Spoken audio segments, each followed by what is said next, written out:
simplifié.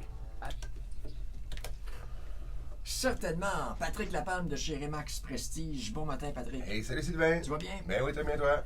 Va très, très bien. On va terminer le dossier préparation du vendeur, troisième et dernière partie. On a vu le marketing. Oui, on a vu la préparation aussi de l'immeuble pour vraiment voir nos travaux qu'on va avoir effectués, vraiment regarder tous nos documents qu'on a sur l'immeuble. Le marketing est fait, la publicité est tout est faite, la propriété, elle est là, sur le marché. Disponible sur le marché. Donc, les visites vont avoir débuté.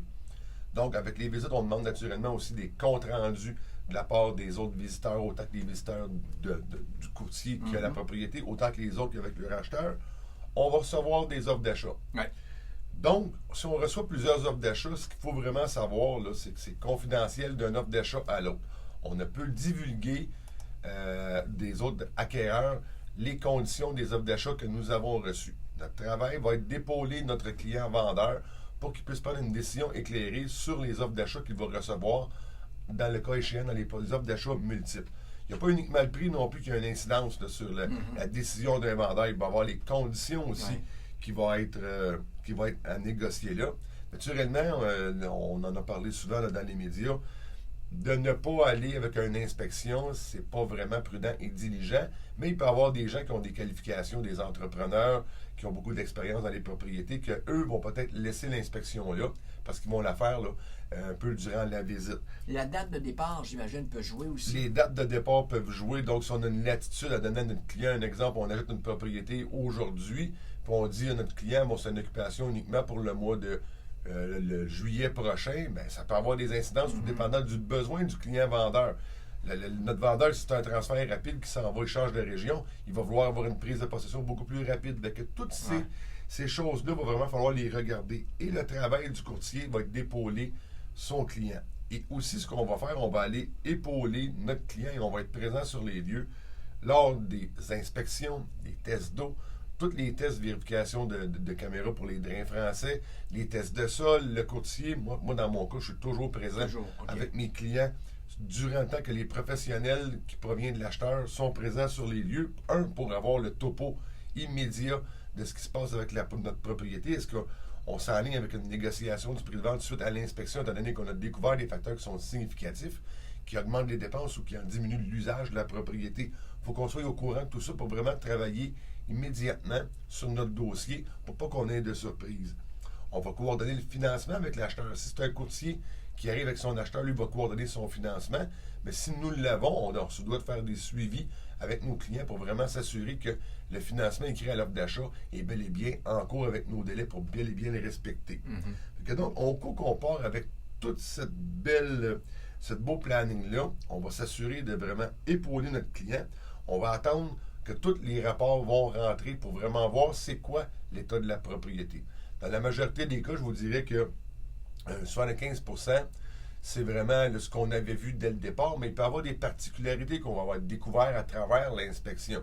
Un exemple, il peut y avoir eu de la vermiculite à l'intérieur là, pour l'isolation du toit. Donc, est-ce que cette vermiculite-là, elle est testée positive à l'amiante? Ces choses-là. Il va y avoir une négociation de quel type est notre client. On va vraiment s'assurer de gérer aussi les émotions de les deux parties qui sont là. Parce que nous, on est en plein centre, donc notre client acheteur lui veut naturellement avoir le prix le plus raisonnable possible. Notre client vendeur veut le meilleur prix. On va vraiment regarder avec nos comparables aussi. Les comparables, il ne faut pas l'oublier. Les comparables qu'on va utiliser quand on va regarder les prix offerts, c'est les comparables vendus et non...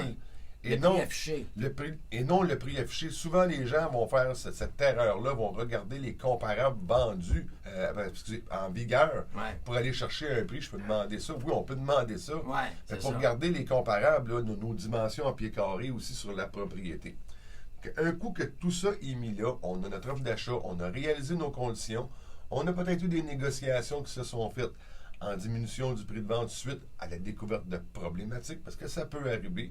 Naturellement, si on a des modifications à faire à nos déclarations du vendeur, donc on va procéder aussi aux modifications de déclaration du vendeur, parce qu'il y a des choses que notre vendeur pourrait ne pas connaître sur sa propriété, et lors de l'inspection, on va la connaître. Donc, on modifie nos documents. On va s'assurer de l'intégralité, de recevoir le financement, de respecter toutes les conditions qui vont être là. Et on va, nous, le courtier, en tant que courtier inscripteur, le courtier du vendeur, c'est notre responsabilité d'aller envoyer tous les documents au notaire instrumentant, naturellement dans un délai là, qui va lui permettre de faire ses vérifications de ses actes aussi, pour envoyer tous les documents, les informations des clients. Et l'autre courtier, lui, il va nous envoyer ces documents naturellement pour qu'on puisse faire l'ensemble de l'œuvre. Rassurant de savoir que le courtier est là tout au long du procédé, du processus. Hein, Oui. Parce que c'est pas, pour le commun des mortels, on n'a pas l'habitude de gérer ces histoires. Il faut vraiment être là. Juste un petit exemple, si on s'en va sur une propriété qu'on a un puits qui est propriétaire de la propriété, il faut penser au test d'eau, sinon l'institution financière ne prêtera jamais si on n'a pas de test d'eau qui sont conformes. Il y a plein de particularités qui sont là, mais on va en parler dans des chroniques subséquentes. Et vous voyez qu'on a quand même traversé un beau planning de trois particularités, la préparation, le marketing et la vente.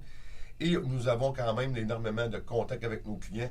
Et il faut s'assurer là, que tout est bien fait dans les règles de l'art pour s'assurer d'une transaction qui va aller jusqu'au bout et qui va vraiment être très bien faite. Patrick, si on veut te joindre. Facilement au 450-499-5544. Sur le Facebook, naturellement, toutes mes chroniques immobilières sont disponibles. Et sur la chaîne YouTube, tout est là. Patrick, La Palme, un but, une passion. Vendu. Certainement.